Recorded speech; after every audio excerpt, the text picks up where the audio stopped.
আসসালামু আলাইকুম। আমি ডাক্তার ইব্রাহিম শিকদার। আপনাদের সামনে একটি গুরুত্বপূর্ণ বিষয় নিয়ে হাজির হলাম। অধিকাংশ রোগী আমাকে প্রশ্ন করেন, সহবাসের সময় কিভাবে বৃদ্ধি করা যায়? এর কিছু কৌশল আছে, কিছু পদ্ধতি আছে। তো সেটাই আমি আপনাদের সাথে শেয়ার করতে এসেছি। তা এই কেন বীর্যপাত দ্রুত হচ্ছে, এর পিছনে কিছু কারণ আছে। সে কারণগুলো আগে আমাদেরকে জানতে হবে।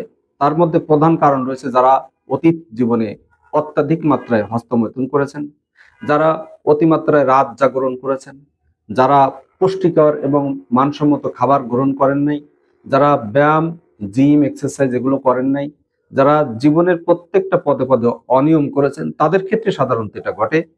আর যারা সঠিকভাবে কোনো চিকিৎসকের কাছে এখনো পর্যন্ত চিকিৎসা গ্রহণ করেননি, তাদের বেলায়ও এটা বেশি ঘটে।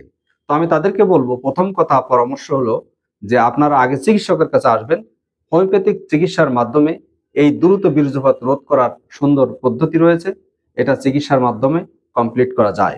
এর সাথে আনুষঙ্গিক যেটা, সেটা হচ্ছে পার্টনারের সাথে আপনার একটি সুন্দর সম্পর্ক থাকতে হবে, একটি বন্ধুত্বমূলক সম্পর্ক থাকতে হবে। পার্টনারের সহযোগিতা এক্ষেত্রে আপনার জন্য বড় একটা ভূমিকা। এবং এই সাথে আপনার মাথা থেকে যদি কোনো স্ট্রেস বা টেনশন থাকে এই মুহূর্তে সহবাসকালীন, তো এই স্ট্রেস এবং টেনশন দূর করতে হবে। অর্থাৎ আপনি ফ্রি মনে, স্ট্রেস ছাড়া, টেনশন ছাড়া যদি আপনি স্ত্রী সহবাস করেন, সেক্ষেত্রে আপনার সময়টা দীর্ঘায়ু হতে পারে। এর সাথে আপনার পুষ্টিকর মানের কিছু খাদ্য খাবার আগে খেয়ে নেওয়ার দরকার আছে। যেরকম দুধ খেতে পারেন এবং আপনি ফলের জুস খেতে পারেন।